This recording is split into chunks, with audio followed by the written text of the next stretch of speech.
I was on Reddit the other day and I came across a really interesting post on the r/writing subreddit that really got me thinking about an important topic when it comes to the publishing industry. This Reddit post was titled, "The publishing industry does not hate male readers." And after reading the post, which was pretty long, and reading a bunch of the comments, which there were a ton of them, the post actually ended up getting locked because it started this huge debate. And after reading through everything on that Reddit post, I went down a rabbit hole of the apparent male reader/writer crisis. And I've come to the conclusion that there is no conspiracy against male readers and writers. I don't think women in the publishing industry are sitting in the boardroom thinking of ways to exclude men, but I do think there is a heavy bias towards women in the publishing industry, which has led to the exclusion of men in the publishing space. Now, before I get into my main argument of this video, let's give a little bit of context on the publishing industry and how we ended up where we are today. For centuries, publishing and literature was dominated by male voices. I'm an English literature major and a writer, and throughout my courses, I've noticed that my professors have emphasized diversity throughout the curriculum, but it's clear that a lot of the classics were written by men. However, as society progressed, things changed, and definitely for the better. Women and minority groups pushed for much needed diversity, which led to a more inclusive industry. Now, in 2025, women dominate the publishing industry, especially in certain genres including young adult, contemporary, and romance. Now, Western society is generally progressive. I'm not here to be political, but as the years go on, we're slowly moving farther and farther away from a patriarchal society. Some believe that men should be taking a back seat for a while. Whether or not you agree is kind of irrelevant. The sentiment is there. Given the historical imbalances of the past and centuries of male-dominated spaces, some people believe that sentiment is warranted. And some people feel like the shift from male-dominated spaces to female-dominated spaces is justified. I'm not here to tell you if it is or not. That's really not what the purpose of this video is. However, I do wonder if this pendulum shift risks excluding male voices that are non-problematic unnecessarily. Now, as I mentioned before, some people seem to believe that there is a male reader/writer crisis. People don't believe that men are reading books anymore. Well, I would argue that this isn't necessarily true. I just think the male audience has moved elsewhere since the publishing industry does not seem to favor them as much as they do women.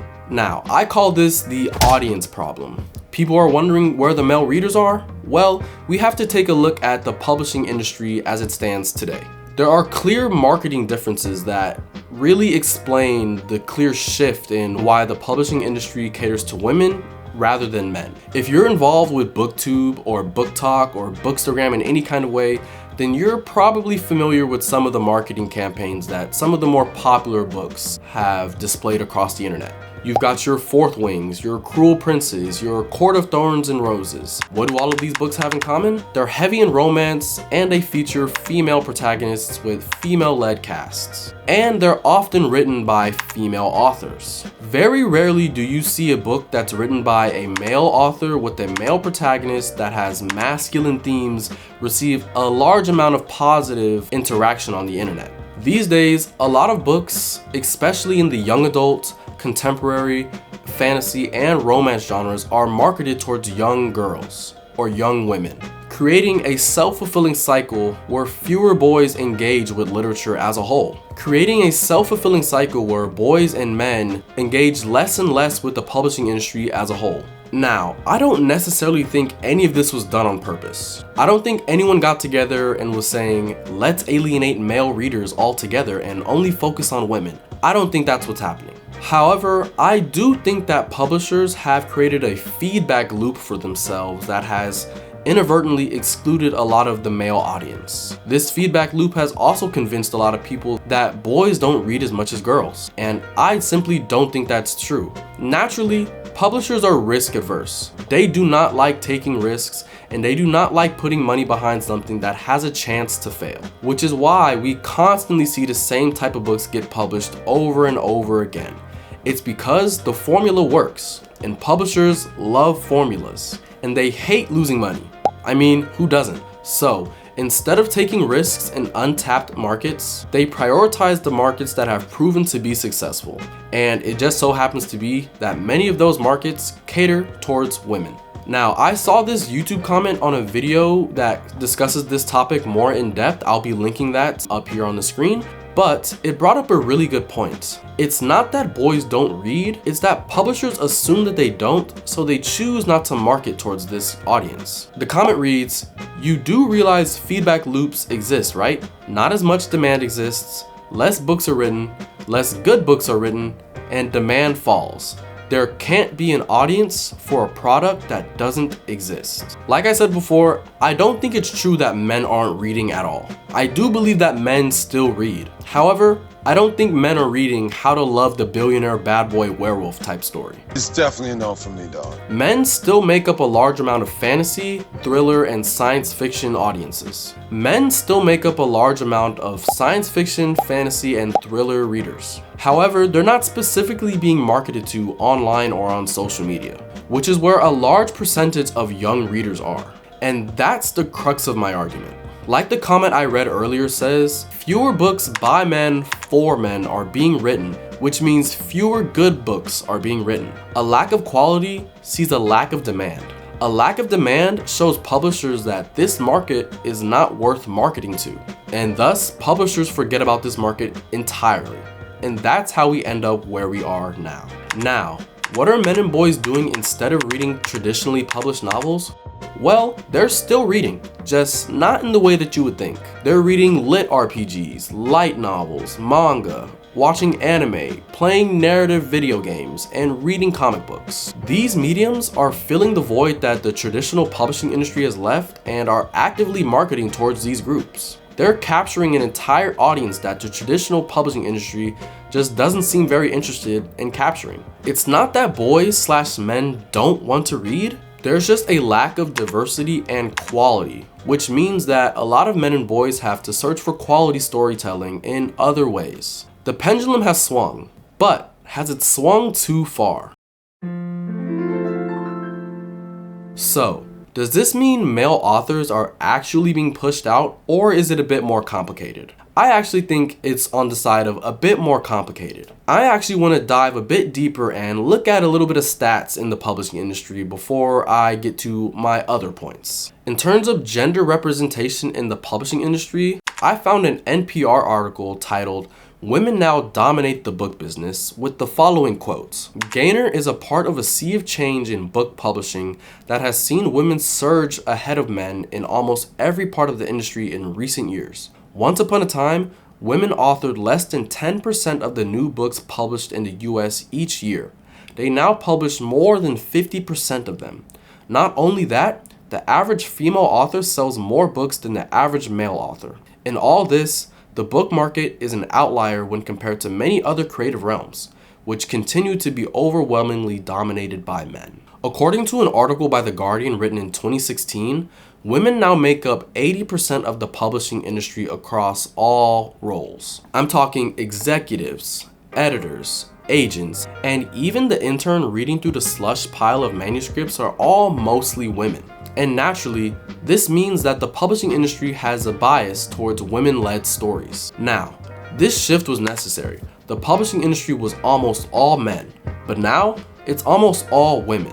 And this imbalance doesn't just stop in the boardroom. Let's look at the numbers between male and female authors who are getting traditionally published. According to studies like the 2019 Vita Count, which tracks the gender balance of major literary publications, men still receive a higher proportion of critical reviews. However, there is a growing proportion of women who are getting published, which could account for the higher number of male reviews since there are less of them to review. According to the 2019 Vita Count, women received 44% of book reviews, while men received 56%.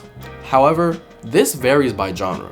Women authors dominate in certain fields, specifically young adult fiction, romance, and contemporary, while genres like sci-fi and fantasy have a more even split. In terms of gender and book marketing, let's look at youth readership statistics because this is where I feel like the real issue lies. Organizations like the National Literacy Trust or the Pew Research Center have conducted studies that show that girls tend to read more than boys and also prefer certain genres over boys. According to a 2018 report from Scholastic, 60% of girls aged 6 to 17 reported reading books regularly, compared to just 49% of boys in the same age range. The 2017 Pew Research reports found that 50% of women aged 18 to 29 reported reading books for pleasure, compared to 39% of men in the same age range. Now, while I feel like men are still reading, it's very clear that women read a lot more than men, at least when it comes to books that are published traditionally. As I mentioned before, I feel like a lot of the book marketing caters towards women. A lot of modern book marketing campaigns take place online. BookTok, BookTube, and Bookstagram are major components when it comes to marketing books to younger audiences. Many of these campaigns are targeting young female readers, and many of the books that are getting published traditionally either fit into societal trends and have tropes that are more enjoyed by women rather than men. Now, social media algorithms naturally favor engagement. And since most BookTok and BookTube and Bookstagram engagement comes from women, books marketed towards them get boosted over books marketed towards men, creating a cycle that leaves male readers behind. Now, I've been calling this the feedback loop. It's a type of confirmation bias that cycles opinions similar to your own, which leaves little room for opposing thoughts. Now, publishers see this mostly female engagement online, so they invest in female-led stories. This leaves young male readers with fewer options, reinforcing the idea that boys don't read. The Publisher Weekly Report shows a high concentration of book releases in genres like romance, young adult, and contemporary fiction, where women authors dominate the same way Michael Jordan dominated the NBA in the 90s. If boys and men are reading fiction, which seems to be rare these days, the chances are they're relegated to genre fiction like science fiction and fantasy. Space, dragons, swords, war, that kind of thing. And not all boys like that stuff. Prior to contrary belief, men can be complex people too. So, a lot of these people have gravitated towards other mediums that have a lot more diversity, like video games, manga, anime, and lit RPGs. In these mediums, there's a lot more opportunities for their interests to be represented. I mean, there's literally an indie game for anything. Speaking of genres and interests, let's break down how certain genres traditionally attract more female authors and readers, and how male-dominated genres like science fiction and fantasy are still led by male authors. According to the 2018 Romance Writers of America report, women account for 83% of romance readers and 89% of romance authors. In contrast, the science fiction/fantasy market has a more even split, but male authors still dominate the bestseller lists. Authors like James S.A. Corey and Brandon Sanderson are still household names. However, these genre preferences have made it a lot harder for male authors to branch out and write other things. Take author Andrew Klavan, a two-time Edgar Award-winning writer who publicly spoke about how difficult it was to get publishers to back his books featuring strong male protagonists, especially in genres outside of the usual sci-fi, fantasy, and thriller genres. His Mind War series, a young adult action-adventure with a male lead, barely got attention from major publishers, even as young adult fiction was exploding in popularity. Why did this happen? Well, because the publishing industry had already decided that the young adult market was for girls. In my opinion, the rigidness of the publishing industry has led to the monopoly that romance has on the market as a whole. You can even see this with the growing influence of romantasy as a subgenre. And since women are the majority of romance readers and writers, they naturally have the lion's share of representation in media and marketing. Romance is a $1.4 billion industry, and publishers simply go where the money is. Now, what impact has this shift had on male readers? Well, like I've said multiple times in this video, young male readers have not stopped reading altogether. Many have shifted their attention to other mediums. Like I've said before, a lot of male readers are reading manga, anime, video games, and comics. These narratives often feature male protagonists and themes that resonate more with their interests, filling the gap that traditional publishing has largely ignored. In the US, 40% of manga readers are male, with a significant portion falling in the 25 to 34 age range, according to the 2019 Statista report. This shift isn't just anecdotal, it's reflected in sales. The 2019 Nielsen Bookscan found that manga sales grew by 16% in 2018, with male readers making up a large share of that market. Now, traditional publishing may not be deliberately excluding young male audiences, but the industry's focus on female readers has left a vacuum, one that these other mediums have eagerly stepped in to fill. While traditional publishing seems hesitant to cater towards male readers, other storytelling platforms are thriving by doing exactly that. You've got webtoons, web novels, platforms like Royal Road filled with male-led stories written by and for male readers, and they're absolutely crushing it right now. I mean, look at Solo Leveling. It's a classic power fantasy story with the male protagonist going from weak to strong, something that publishers might scoff at as juvenile wish fulfillment. And they might be right, but that's what a lot of males like to read. I personally haven't read it yet because it's not my cup of tea, but it has a huge fan base, and it's not backed by the traditional publishing industry. Royal Road is another hotspot where male-centric storytelling gets a lot of traction. Now, what's the difference between these platforms and traditional publishing houses? These platforms aren't gatekept by traditional publishing norms. The readers and algorithms decide what succeeds here. And let's not forget about manga and light novels. One Piece, Jujutsu Kaisen, My Hero Academia, I could list them on and on. All of these are massive hits, and all of them are male-led. While Western publishers are busy catering towards a narrow slice of the market, Japanese and Korean publishers are scooping up everybody else. The question shouldn't really be, do guys still read? It should be, where are they doing their reading? And the question is, anywhere but traditional publishing. So, where do we go from here? With all of this in mind, what's the solution? How do we bridge the gap between male readers and the modern publishing industry? Well, for one, publishers need to realize that this is an untapped market that they're just letting go by. Like I've said before, traditional publishers are not intentionally shutting out male readers. However, I do believe that they have deprioritized them. The industry simply follows trends, and for the past few decades, the focus has been on female audiences. But here's the thing, male readers still exist. They just aren't being engaged in the same way. If publishers truly want to maximize their reach, they need to expand their marketing strategies. Books with male protagonists, action-driven narratives, and themes that resonate with young boys and men should be promoted just as aggressively as other genres. Number two, male readers and writers should explore alternative paths. The reality is, publishing has always been slow to change.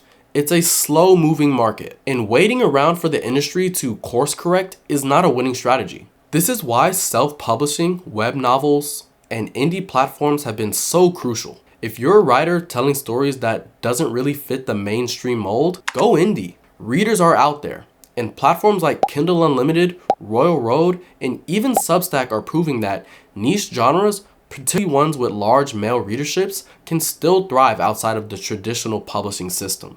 And if you're a reader looking for books to cater towards your specific interests, seek out indie authors, self-published works, and web fiction, or write it yourself. I mean, that's what I've been doing. The industry isn't going to change unless the demand is visible. So, as male readers and writers, we have to be the change that we want to see. And number three is pushing for balance, not backlash. This isn't about forcing publishers to stop catering towards female audiences.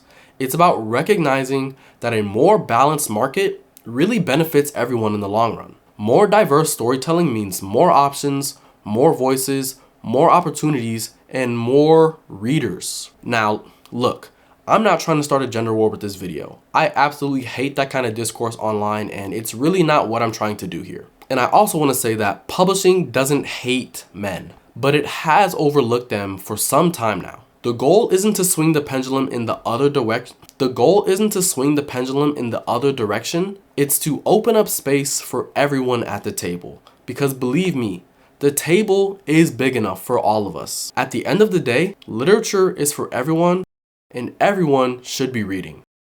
All stories matter, and everyone deserves to see themselves reflected in the books that they read. The publishing industry has a choice: adapt to serve a broader audience, or continue losing readers to alternative platforms. The demand is there. The question is, will they listen? Let me know your thoughts in the comments. I'm really eager to see what you guys think about this topic and what you guys think should be done in the future to address these concerns. And please, let's try to keep the discussion as civil as possible. We're not enemies here. We're all on the same team. If you guys enjoyed this video, make sure to like this video, subscribe for more content like this, and share this video to a friend who you think might enjoy it. I've been LDJ Writes, and I'll see you guys in the next one. Peace.